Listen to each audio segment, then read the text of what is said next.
الحمدللہ رب العالمین والعاقبۃ للمتقین والصلاۃ والسلام علی سید الانبیاء والمرسلین قال اللہ تعالی وتبارک فی القرآن المجید والفرقان الحمید بسم اللہ الرحمن الرحیم ما سلککم فی سقر قالوا لم نک من المصلین صدق اللہ مولانا العظیم وصدق رسولہ النبی الکریم الرؤوف الرحیم اللہم نور قلوبنا بالقرآن وزین اخلاقنا بالقرآن وادخلنا الجنة بالقرآن ونجنا من النار بالقرآن قال اللہ تعالی وتبارک فی شان حبیبہ مخبرا وآمرا ان اللہ وملائکتہ یصلون علی النبی یا ایہا الذین آمنوا صلوا علیہ وسلموا تسلیما الصلاۃ والسلام وعلی آلک واصحابک یا محبوب رب العالمین الصلاۃ والسلام علیک یا نبی الرحمہ وعلی آلک واصحابک یا رسول الملاحم۔ حمد و ثنا، تعریف و توصیف اللہ جل مجدہ الکریم کی ذات بابرکات کے لیے جو خالق کائنات بھی ہے اور مالک ششہات بھی۔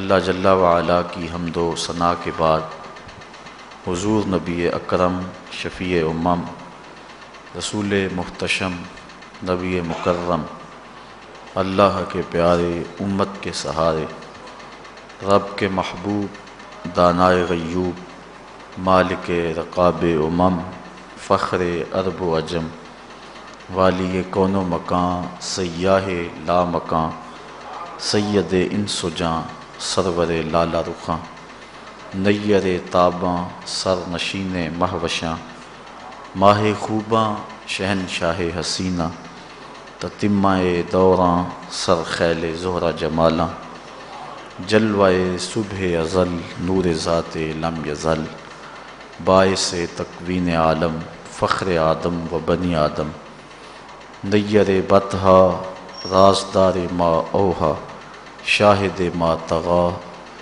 صاحب علم نشرہ معصوم آمنہ احمد مجتبیٰ حضرت محمد مصطفیٰ صلی اللہ علیہ وسلم کے حضور ناز میں اپنی عقیدتوں ارادتوں اور محبتوں کا خراج پیش کرنے کے بعد معزز محترم محتشم سامعین السلام علیکم ورحمۃ اللہ وبرکاتہ۔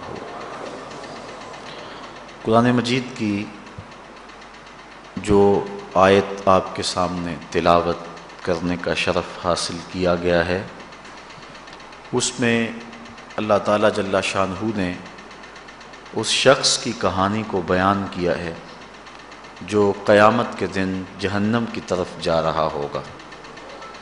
کچھ لوگ اسے پوچھیں گے ما سلککم فی سقر، کہ تم جہنم میں کیوں جا رہے ہو؟ تو وہ جواب میں کہے گا لم نک من المصلین، کہ ہم نماز نہیں پڑھا کرتے تھے۔ آج جہنم میں جانے کا سبب نماز نہ پڑھنا ہے۔ پنجگانہ نماز ہر عاقل بالغ مرد اور عورت پر فرض کی گئی ہے، اور قرآن مجید میں مختلف صیغوں سے 700 سے زائد مرتبہ اس کی تاکید ارشاد فرمائی گئی ہے۔ سینکڑوں احادیث نماز کی تاکید، فضائل، ادا کرنے کی ترغیب اور نہ پڑھنے پر ترہیب میں وارد ہیں۔ اگر کوئی شخص نماز کا انکار کرتا ہے تو وہ دائرہ اسلام سے خارج ہے، لیکن اگر کوئی سستی کی وجہ سے نماز نہیں پڑھتا، صرف سستی کی وجہ سے نہیں پڑھتا، اللہ کا حکم جانتا ہے، اس کو کہا جائے آؤ نماز کو تو وہ آگے سے مذاق نہیں کرتا یا نماز کا تمسخر یا استحقار نہیں کرتا، بلکہ بس اپنی سستی کی وجہ سے مسجد میں نہیں آتا۔ جو نماز کو ہلکا جانے، خفیف جانے، وہ بھی دائرہ اسلام سے خارج ہے اور کافر ہے۔ لیکن جو شخص اس کو اللہ کا حکم جانتا ہے اور اس کو پڑھنا اپنے اوپر ضروری سمجھتا ہے لیکن سستی کی وجہ سے پڑھ نہیں سکتا، تو اس کے بارے میں علماء کی آراء مختلف ہیں۔ حضرت امام اسحاق اور حضرت امام احمد رضی اللہ تعالی عنہما آپ تو فرماتے ہیں کہ ایسا شخص کافر ہے اور اس کو قتل کرنا واجب ہے۔ حضرت امام مالک کا قول ہے کہ، اور امام شافعی کا بھی یہی قول ہے، وہ بھی کہتے ہیں کہ اس کو قتل کیا جائے گا اور بطور حد قتل کیا جائے گا۔ حضرت امام اعظم امام ابو حنیفہ علیہ رحمہ آپ فرماتے ہیں کہ بے نمازی کو قتل نہیں کیا جائے گا بلکہ اس پر تعزیر نافذ ہوگی۔ یہ حاکم وقت کی ثواب دید پر ہے کہ وہ اس پر کیا سزا دیتا ہے، اور فرمایا اس کو ساتھ قید کیا جائے گا اور توبہ کے لیے اس کو زور دیا جائے گا۔ اگر وہ توبہ کر لے تو اس کو قید سے باہر نکال لیا جائے گا، ورنہ اس کو قید رکھا جائے گا۔ صحابہ کہتے ہیں کہ ہم کسی عمل کے تارک کو کافر نہیں سمجھتے تھے سوائے نماز کے تارک کے، اور آقا کریم علیہ السلام کا ایک فرمان ہے، من ترک الصلاۃ متعمدا فقد کفر جہارا، جس نے جان بوجھ کے نماز چھوڑی اس نے اعلانیہ کفر کیا۔ امام اعظم امام ابو حنیفہ علیہ رحمہ وہ فرماتے ہیں کہ یہ حدیث محل ترہیب میں ہے، گویا اس نے کافروں والا کام کیا، اس لیے آپ یہ فتویٰ دیتے ہیں کہ اس کو قید کیا جائے گا اور نماز کی پابندی کا زور دیا جائے گا، اور وہ توبہ کرے تو اس کو چھوڑ دیا جائے گا۔ لیکن باقی ائمہ بعض کہتے ہیں اس کو حداً قتل کیا جائے، اور امام اسحاق اور امام احمد کہتے ہیں اس کو قتل کرنا واجب ہے۔ تو بے نمازی جو اللہ کے حکم کی پابندی سستی کی وجہ سے نہیں کرتا، یہ اس کے لیے حکم ہے۔ جو شخص تحقیر کرتا ہے نماز کی، ہلکا جانتا ہے، تمسخر اڑاتا ہے یا اس کا انکار کرتا ہے، تو اس کے بارے میں علماء کے اندر کوئی اختلاف نہیں ہے، وہ ائمہ اربعہ کے نزدیک کافر ہے، دائرہ اسلام سے خارج ہے، مرتد ہے۔ لیکن سستی کی وجہ سے نماز نہ پڑھنے والا، اس کے بارے میں علماء کا یہ موقف ہے۔ حضرت غوث اعظم الشیخ سید عبد القادر جیلانی علیہ رحمہ آپ فرماتے ہیں کہ بے نمازی کو مسلمانوں کے قبرستان میں دفن نہ کرو۔ حضرت سلطان باہو علیہ رحمہ آپ کا قول ہے کہ بے نمازی سے خنزیر بھی پناہ مانگتا ہے۔ حضرت شیخ سعدی شیرازی فرماتے ہیں بے نمازی کو قرض نہ دو، جو اللہ کا قرضہ ادا نہیں کرتا تمہارا قرض کیسے لٹائے گا۔ اب آئیے ہم حضور علیہ السلام کے فرامین دیکھتے ہیں اس حوالے سے۔ حضرت جابر بن عبداللہ انصاری رضی اللہ تعالی عنہ سے مروی ایک روایت جس کو امام ابو داؤد نے روایت کیا، امام نسائی نے روایت کیا، دیگر محدثین نے روایت کیا۔ آقا کریم نے ارشاد فرمایا بین الرجل و بین الکفر ترک الصلاۃ، آدمی اور کفر کے درمیان ترک صلاۃ ہے، یعنی بندہ مومن اور بندہ کافر کے درمیان ترک صلاۃ ہے۔ جو نماز پڑھتا ہے وہ مومن ہے، اور جو نماز نہیں پڑھتا تو وہ کافروں والا کام کرتا ہے، یا دیگر ائمہ کے نزدیک وہ کافر ہے۔ یہ ترہیباً نہیں بلکہ یہ حکم ہے۔ اور حضرت نبی رحمت صلی اللہ علیہ وسلم کا ایک دوسرا فرمان ان الفاظ کے ساتھ ہے بین الرجل و بین الشرک والکفر ترک الصلاۃ، شرک و کفر اور بندہ مومن کے درمیان نماز ترک کرنا ہے۔ حضرت امام ابن ماجہ نے ان الفاظ کے ساتھ روایت کو نقل کیا ہے بین الکفر والایمان ترک الصلاۃ، ایمان اور کفر کے درمیان نماز کا ترک کرنا ہے۔ اور آقا کریم علیہ السلام کا وہ فرمان جو حضرت انس سے مروی ہے، اس کو طبرانی نے اپنی موجم میں لکھا، بھی آپ کے سامنے میں نے رکھا، کہ حضور نے فرمایا من ترک الصلاۃ متعمدا فقد کفر جہارا، جس نے جان بوجھ کے نماز چھوڑی اس نے اعلانیہ کفر کیا۔ حضرت ابو ہریرہ رضی اللہ تعالی عنہ سے ایک روایت ہے کہ وہ فرماتے ہیں لا سہم فی الاسلام لمن لا صلاۃ ولا صلاۃ لمن لا وضوء لہ، کہ اس شخص کا اسلام میں کوئی حصہ نہیں ہے جو نماز نہیں پڑھتا، اور اس شخص کا نماز میں کوئی حصہ نہیں ہے جو وضو نہیں کرتا۔ وضو کے بغیر نماز نہیں ہوتی اور نماز کے بغیر اسلام نہیں ہوتا۔ اور اسی روایت کو بالفاظ دیگر حضرت عبداللہ ابن عمر رضی اللہ تعالی عنہ نے حضور سے یوں روایت کیا ہے، طبرانی نے اپنی موجم میں اس کو لکھا، لا ایمان لمن لا امانتہ ولا صلاۃ لمن لا طہور لہ ولا دین لمن لا صلاۃ لہ۔ حضور فرمایا کہ اس شخص کا ایمان نہیں جس میں امانت نہیں، اور اس شخص کی نماز نہیں جس کو پاکیزگی حاصل نہیں، اور اس شخص کا دین نہیں جس کو نماز نصیب نہیں۔ حضرت امام ابن ماجہ نے اس روایت کو اپنے الفاظ کے ساتھ روایت کیا ہے۔ حضرت بریدہ رضی اللہ تعالیٰ عنہ اپنے باپ سے روایت کرتے ہیں اور وہ حضور سے روایت کرتے ہیں۔ حضور علیہ السلام نے ارشاد فرمایا ان العہد الذی بیننا و بینہم الصلاۃ فمن ترکھا فقد کفر، کہ ہمارے اور ان لوگوں کے درمیان جو معاہدہ ہے وہ نماز کا ہے، جس نے نماز کو چھوڑ دیا اس نے کفر کیا، یعنی ہمارا اور ان کا پھر اب معاہدہ باقی نہیں رہے گا۔ حضرت امام بخاری نے روایت نقل کی ہے، حضور نے ارشاد فرمایا من ترک الصلاۃ العصر فقد حبط اعمالہ، جس نے عصر کی نماز چھوڑی اللہ اس کے سارے عمل برباد کر دیتا۔ حضرت ابو ہریرہ رضی اللہ تعالی عنہ سے روایت ہے جس کو امام ابن ماجہ نے اور امام نسائی نے روایت کیا ہے، وہ حضور سے روایت کرتے ہیں، بڑی مشہور روایت ہے۔ حضور نے ارشاد فرمایا ان اول ما یحاسب بہ العبد بصلاتہ فان صلحت فقد افلح وانجح وان فسدت فقد خاب وخسر۔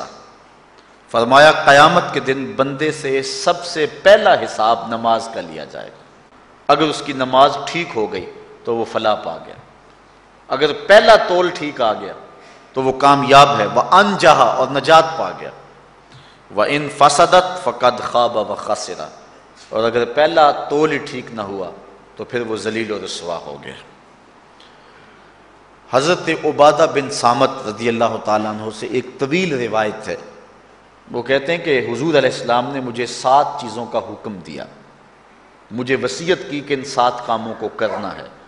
ان کے اندر جو دوسری چیز تھی وہ حضور نے یہ ارشاد فرمائی وَلَا تَتْرُكُوا الصَّلَاةَ مُتَعَمِّدِينَ فَمَن تَرَكَهَا مُتَعَمِّدًا فَقَدْ خَرَجَ مِنَ الْمِلَّةِ، کہ جان بوجھ کے کبھی نماز نہ چھوڑنا، جس نے نماز چھوڑی وہ ملت اسلامیہ سے نکل گیا۔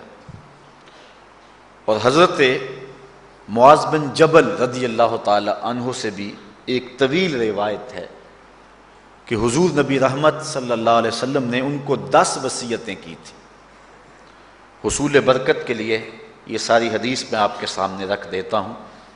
کہتے ہیں اوصانی رسول اللہ صلی اللہ علیہ وسلم بعشر کلمات، حضور نے مجھے 10 باتیں ارشاد فرمائیں، حکمت سے بھری اور رحمتوں سے بھری ہوئی ایک ایک بات ہے، ان کے بول بہاروں جیسے اور اصحاب ستاروں جیسے۔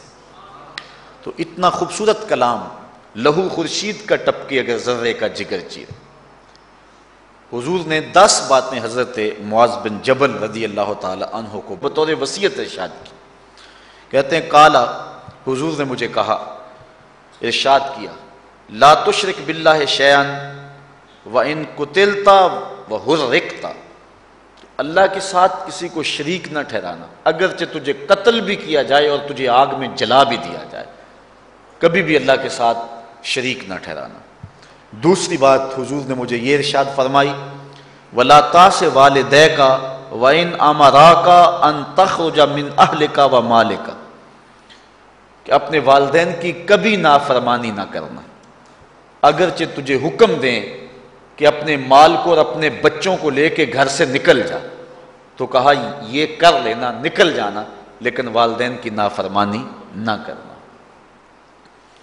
تیسری بات حضور نے ارشاد فرمائی وَلَا تَتْرُكَنَّ صَلَاةً مَكْتُوبًا مُتَعَمِّدًا فَإِنَّ مَنْ تَرَكَ صَلَاةً مَكْتُوبَةً مُتَعَمِّدًا فَقَدْ بَرِئَتْ مِنْهُ ذِمَّةُ اللَّهِ۔ فرمایا اے معاذ بن جبل، فرض نماز جان بوجھ کر کبھی بھی نہ چھوڑنا، زندگی میں کبھی نہ ہو کہ تجھ سے فرض نماز چھوٹے، اس لیے کہ جس نے فرض نماز جان بوجھ کے چھوڑ دی، اللہ اور اس کے رسول نے اس سے اپنا ذمہ اٹھا لیا۔ اب وہ جدھر مرضی جائے، اللہ نے جو ذمہ لیا ہوا ہے مومن کا، اللہ اٹھا لیتا ہے۔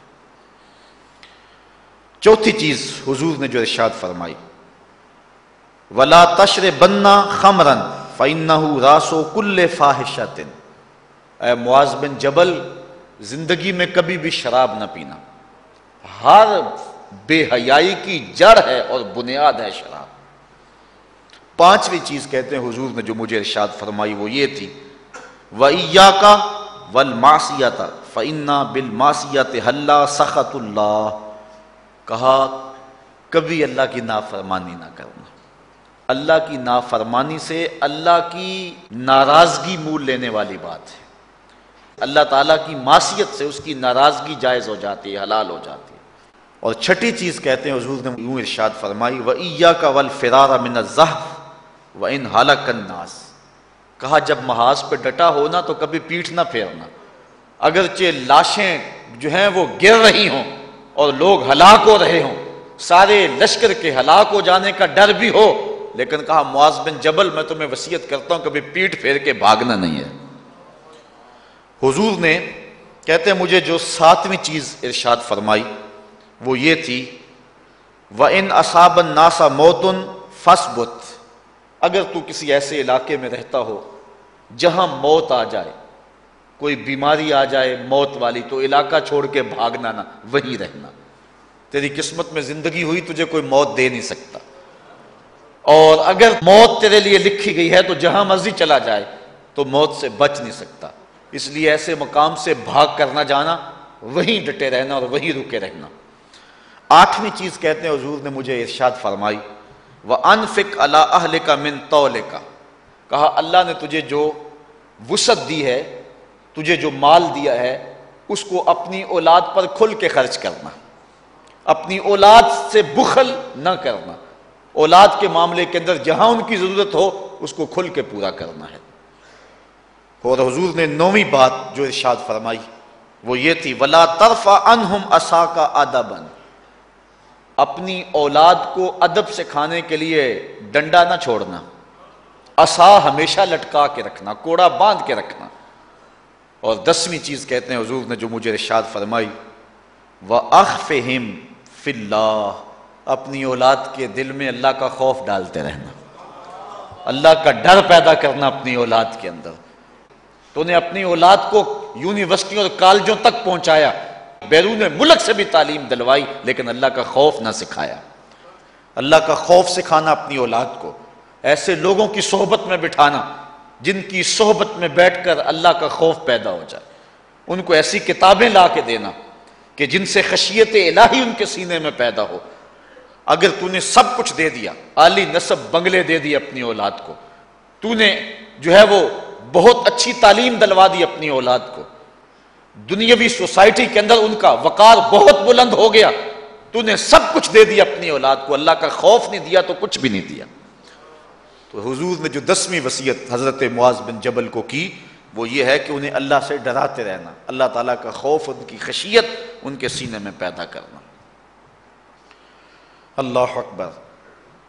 حضور کا ایک اور فرمان سنیے، حضور نے فرمایا کہ جو شخص نماز چھوڑتا ہے، ایک طویل حدیث ہے جس کا یہ حصہ ہے وَقَانَ يَوْمَ الْقِيَامَةِ مَعَ قَارُونَ وَفِرْعَوْنَ وَحَامَانَ وَأُبَيِّ بْنِ خَلَف، جو نماز ترک کرتا ہے قیامت کے دن قارون کے ساتھ، فرعون کے ساتھ، حامان کے ساتھ اور ابی ابن خلف کے ساتھ کھڑا کر دیا جائے گا۔ جس صف میں اللہ کے دشمن کھڑے ہوئے ہوں گے، بے نوازی کو بھی اس صف میں کھڑا کر دیا جائے گا۔ کتنی رسوائی ہے، کتنی ذلت ہے۔ کوئی بندہ یہ گوارا کرتا ہے کہ مجھے اس صف میں کھڑا کر دیا جائے جس میں دشمنان خدا کھڑے ہوں، دشمنان رسول کھڑے ہوں؟ میری کوئی بہن، میری کوئی بیٹی کیا یہ گوارا کر سکتی ہے کہ اس کو حضور پہ کانٹے پھینکنے والی ام جمیل کے ساتھ کھڑا کر دیا جائے؟ اس کو حضور کو اذیت دینے والی عورتوں کے ساتھ کھڑا کر دیا جائے؟ نہ میری کوئی بہن اور نہ کوئی میری ماں اس بات کو گوارا کرتی۔ تو جب ہم یہ گوارا نہیں کرتے تو پھر ہمیں عزم کرنا چاہیے کہ آج کے بعد نماز نہیں چھوڑنی ہے۔ میں نے کسی جگہ پہ یہ بات بیان کی اور ساری گفتگو اسی عنوان سے ہوئی، کچھ ماحول ایسا بنا ہوا تھا۔ تو مجھے بعد میں صابر نامی وہاں کے ایک ساتھی نے فون کیا 2 یا 3 دن کے بعد، کہنے لگا کہ ہماری بستی میں ایک شخص بھی بے نمازی نہیں رہا ہے۔ اس حدیث کا زور اتنا ہے، اس حدیث کا وزن اتنا ہے۔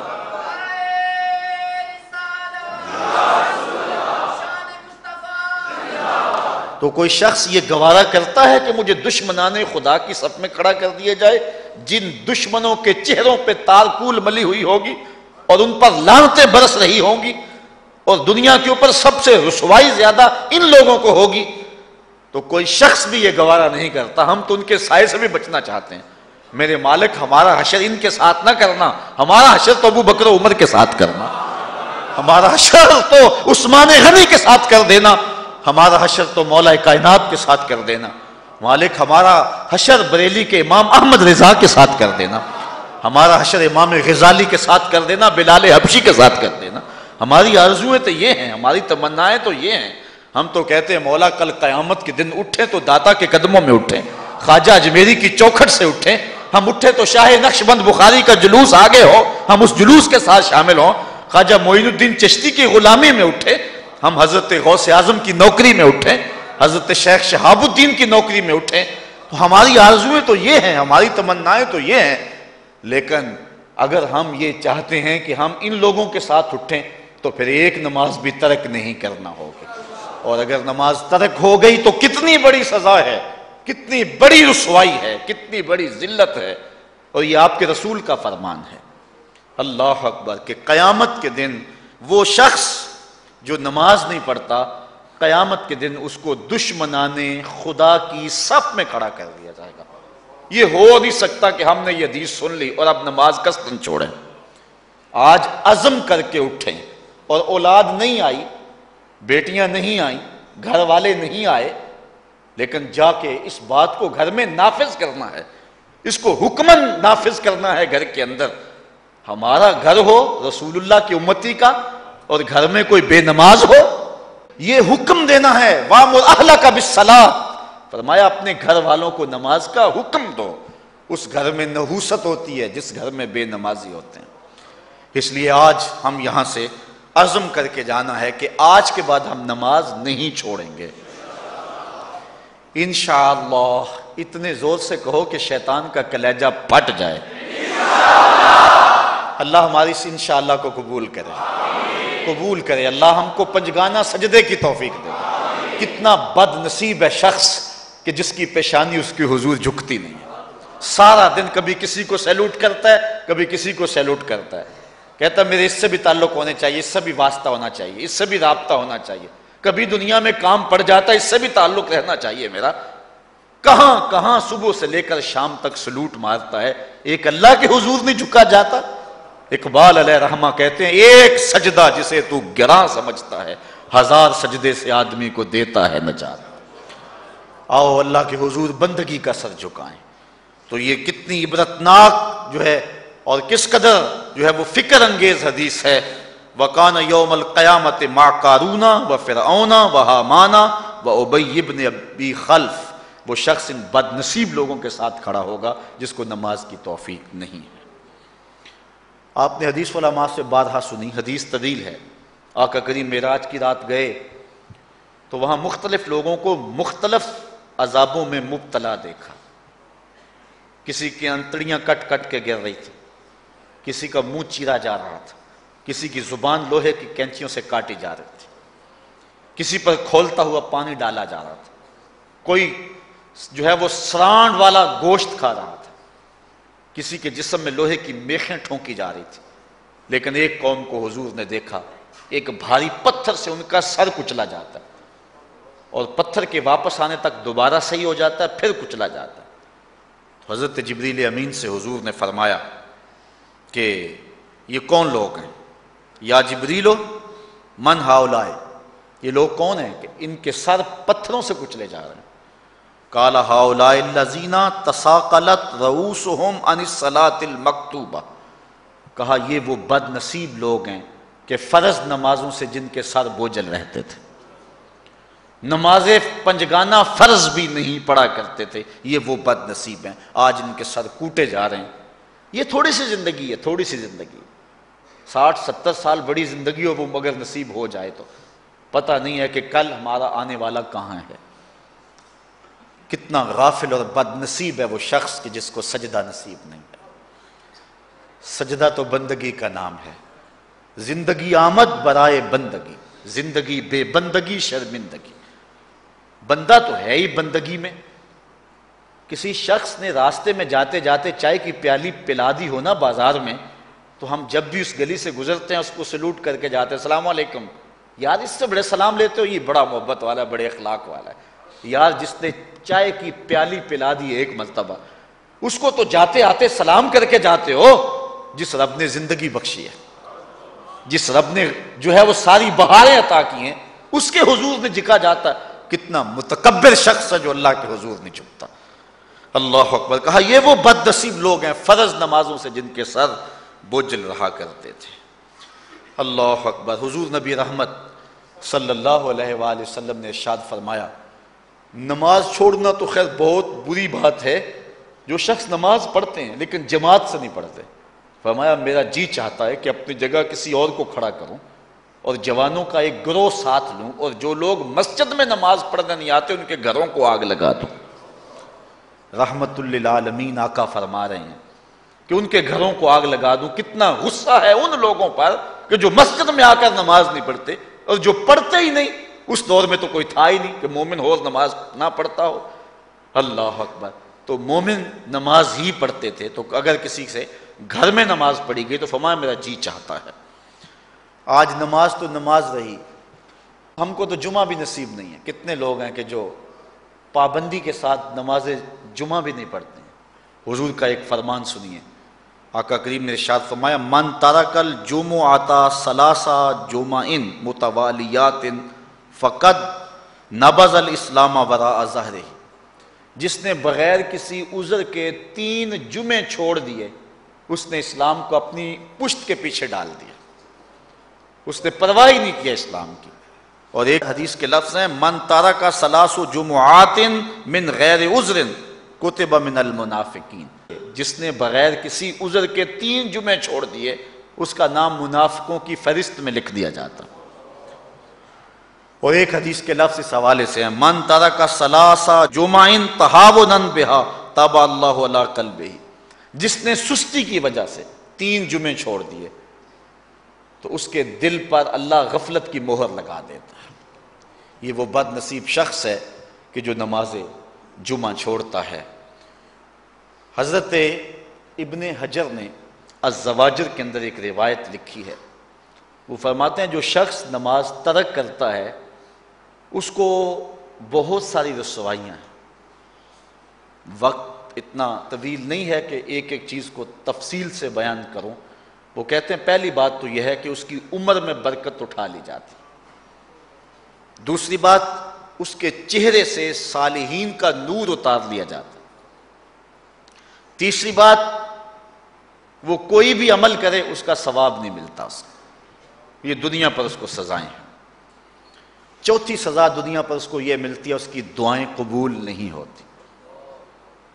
اور 5ویں سزا اس کے لیے یہ ہے کہ اس کے لیے جو نیک لوگ دعا کرتے ہیں ان دعاؤں کا حصہ اسے نہیں ملتا.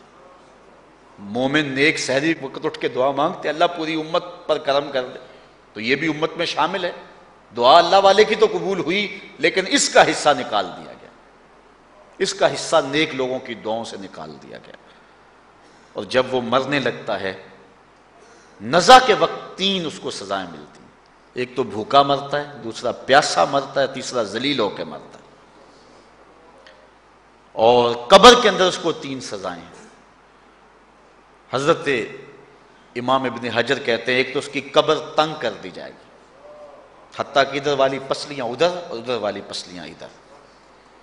دوسرا اس کی قبر میں آگ ڈالی جائے گی، جو اللہ کی حضور نہیں جھکتا اس کی قبر اس لائق ہے کہ اس میں آگ ڈالی جائے۔ اور تیسری اس کے اوپر ایک اژدہا مسلط کر دیا جائے گا جس کا نام ہے شجاع الاقرع، اور جب وہ ڈنگ مارے گا تو 70 گز تک وہ شخص زمین میں دنس جائے گا، اور وہ مسلسل یہ ڈنگ مارتا رہے گا۔ اور کہا کہ 3 سزائیں اس کو حشر میں پہنچیں گی، ایک تو اس کا حساب سختی سے لیا جائے گا، اور جس کا حساب سختی سے لیا گیا وہ بچ پائے گا، حساب سے بچے گا وہ جس سے اللہ صرف نظر کرے گا۔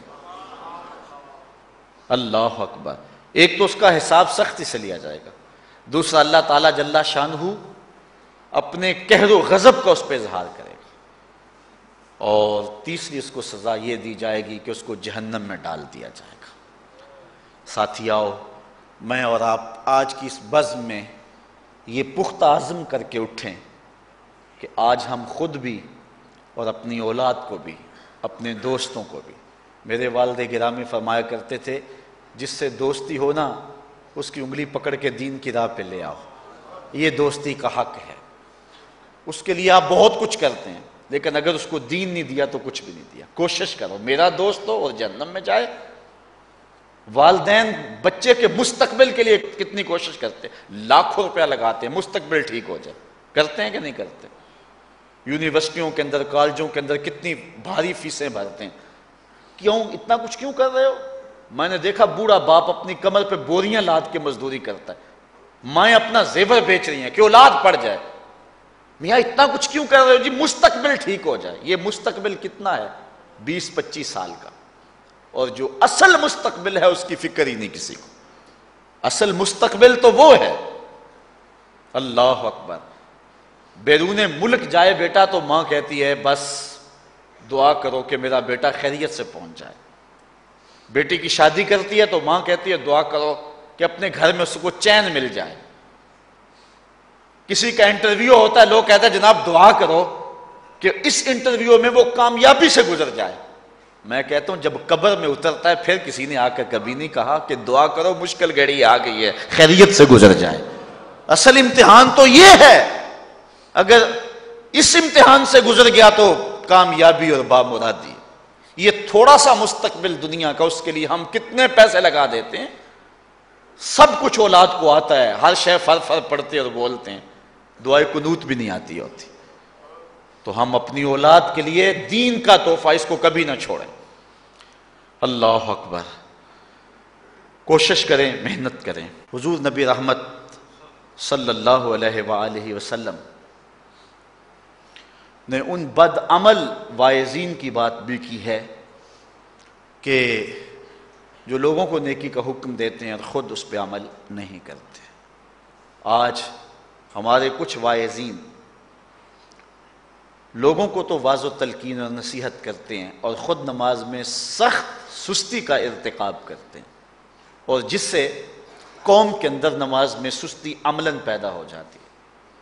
کوئی عرس کی تقریب ہو، کوئی محفل نعت ہو، کوئی جلسہ ہو، کوئی شادی کی تقریب ہو، نماز کے وقت کا پورا پورا خیال رکھا کریں اور اس بات کا لحاظ رکھا کریں۔ بلکہ ہمارے ہاں ایک عجیب سا فیشن ہے اور عجیب سی بات ہے، میں بڑا حیران ہوا کرتا ہوں کہ عشاء کے بعد جب جلسے ہوتے ہیں نا ہمارے مساجد کے اندر، تو مغرب سے اعلان شروع ہو جاتا ہے آج رات فلاں صاحب خطاب فرمائیں گے، اور پھر جب نماز عشاء ہوتی ہے تو ہمارا نقیب محفل کھولتا ہے لاؤڈ سپیکر اور وہ اعلان کرتا ہے حضرات جماعت ہو چکی ہے اب مسجد میں آ جائیں۔ یعنی یہ نماز کو ہلکا کرنے والی بات ہے، ان کو کہا جا رہا ہے کہ بلکہ بعض تو کہہ دیتے ہیں جس کا تمہیں ڈر تھا وہ گزر گئی ہے، اب آ جاؤ، کیا لینا ہے جلسے میں آ کر اگر نماز ہی نہیں پڑھنی ہے تو؟ ممبر و محراب کے جو ذمہ دار ہیں ان سے جو ہے وہ عجیب و غریب قسم کی جو ہے وہ حرکات سکنات سرزد ہو رہی ہیں. یہ جو جہل نقیبوں کا ایک غول آ گیا نا، یہ بھی ایک بہت بڑی مصیبت ہے. ایک تو بے تحاشا القاب، دوسرا دین کی روح سے ناآشنائی. وہ کسی نے کہا تھا نا کہ پہلے حضرت غوث پاک ولی بناتے تھے، چور سے کتب بناتے تھے، آج کل ہم بناتے ہیں. کہا تم کیسے؟ کہا ہمیں پتہ ہوتا ہے یہ چور بیٹھا ہوا ہے، ہم کہتے ہیں غوث زماں اور کتب دوران. بے تحاشا اور بے تکا انداز، اور پھر دین کی روح سے یہ ناآشنائی کہ باقاعدہ اعلان ہوتا ہے جناب جماعت ہو چکی اب تو آ جاؤ. تو کیا کرنا ہے ساری رات جاگ کے اگر عشاء کی نماز ہی نہیں پڑھی تو نماز کو ہلکا کیا گیا ہے. اسی طرح جلسہ لمبا ہو رہا ہے اور نماز کا وقت سکڑ رہا ہے. ان چیزوں کا التزام کرنا ہے، ہم نے کوشش کرنی ہے. اور یہ بھی ایک مصیبت ہے کہ دربار بڑا اونچا ہے اور مسجد کے اندر جانوروں کی بینٹیں پڑی ہوئی ہیں. حیثیت تو مسجد کی ہے، دربار کی تو ثانوی حیثیت ہے. دربار پہ 3 کروڑ روپیہ لگا ہوا ہے اور مسجد میں چٹائیاں بھی موجود نہیں ہیں. اپنے بھی خفا مجھ سے ہیں بیگانے بھی ناخوش، کہ زہر حلاحل کو کبھی کہہ نہ سکا کاند، بات وہی کہتا ہوں سمجھتا ہوں جسے حق، نئے ابلہ مسجد ہوں نئے تہذیب کا فرزند. ہم نے ان چیزوں کو دیکھنا ہے. اچھا، بعض والدین کی ایک سستی ہے، وہ آتے جناب تعویذ کر دو، ہماری اولاد نماز نہیں پڑھتی، بچے نماز نہیں پڑھتے، اور کہتے ہیں جی ہماری تو چلو گزر گئی، ہم تو نہیں پڑھتے، یہ تو پڑھیں. میں کہتا ہوں یہ کیوں پڑھیں جب تم نہیں پڑھتے؟ الولد سر لابیہ، بیٹا باپ کا راز ہوتا ہے.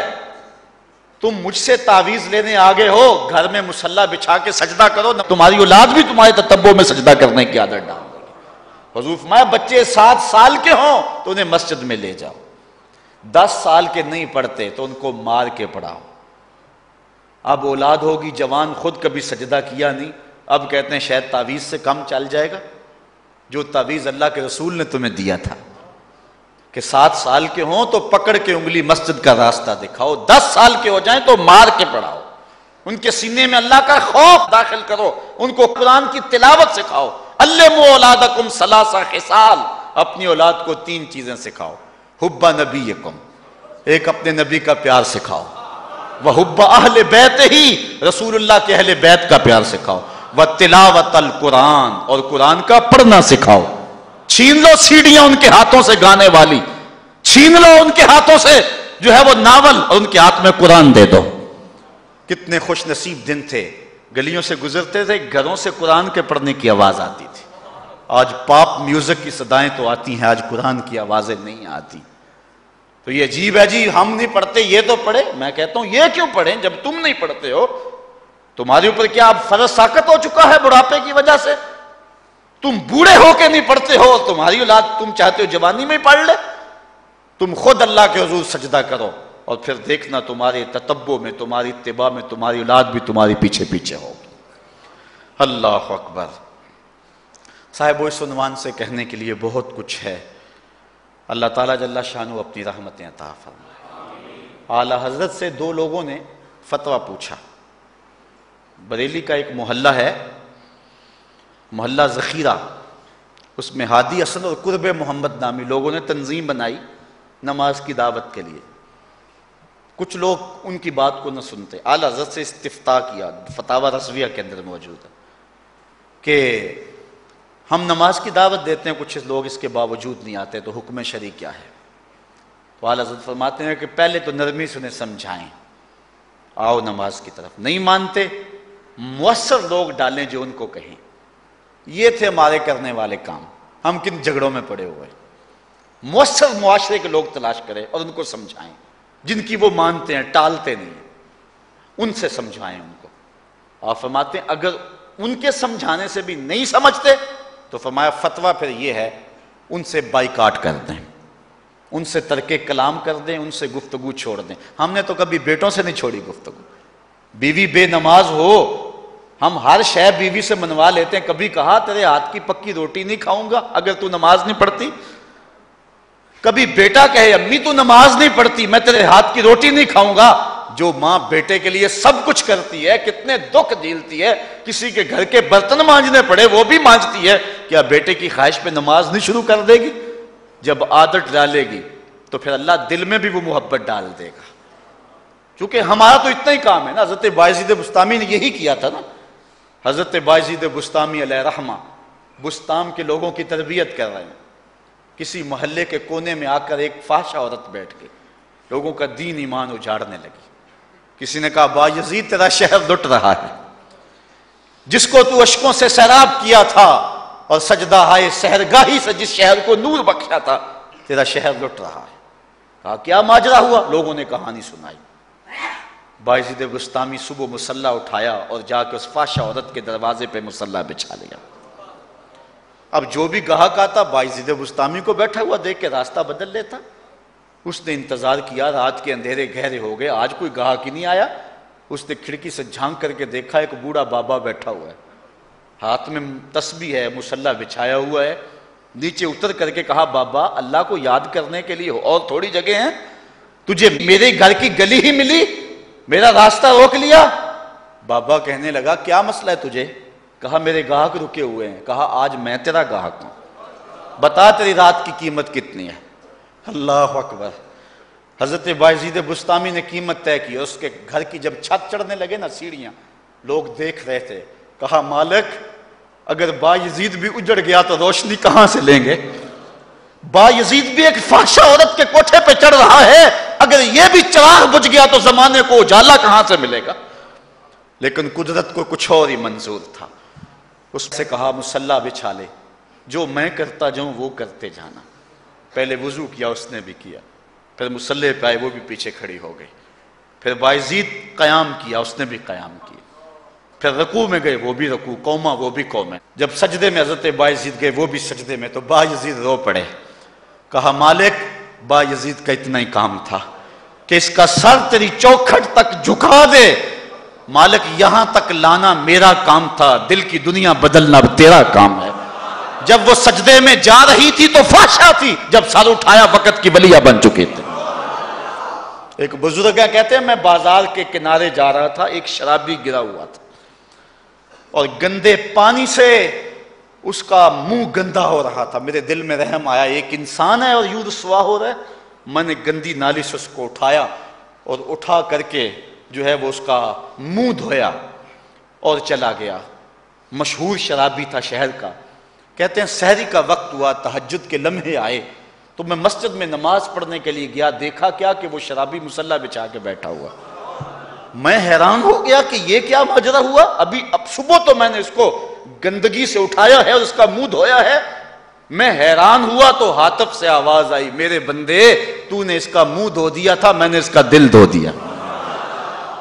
صاحبو ہم اپنا کام کریں، کوشش کریں، کھینچ کے لے آئیں کسی کو مسجد میں اور پھر دیکھنا رب کے رنگ. وہ بڑا کریم ہے، وہ بڑا رحیم ہے. آئیے آج کی اس مجلس میں ہم یہ عزم لے کر کے جائیں. اپنے لیے میرا نہیں خیال کہ اس بڑے مجمع میں کوئی ایسا شخص اب رہے گا جو نماز چھوڑ سکے گا. انشاءاللہ نہیں چھوڑ سکے گا اللہ کی توفیق سے. یہ آپ کی آنکھوں میں تیرتے ہوئے آنسو گواہی دے رہے ہیں کہ رسول اللہ کی نگاہ بھی ہو رہی ہے اور اللہ کا کرم بھی اتر رہا ہے. میرا نہیں خیال کہ یہاں سے اٹھ کر کوئی شخص جو ہے جا کے نماز چھوڑے، لیکن اب ہم نے آگے کام کرنا ہے. اپنے گھروں میں، اپنی گلیوں میں، اپنے محلوں کے اندر لوگوں کو کھینچ کر کے مسجد کا رخ دکھانا ہے. اللہ مجھ کو آپ کو اپنی رحمتوں اور کرم نوازیوں کا نور نصیب فرمائے. وآخر دعوانا ان الحمدللہ.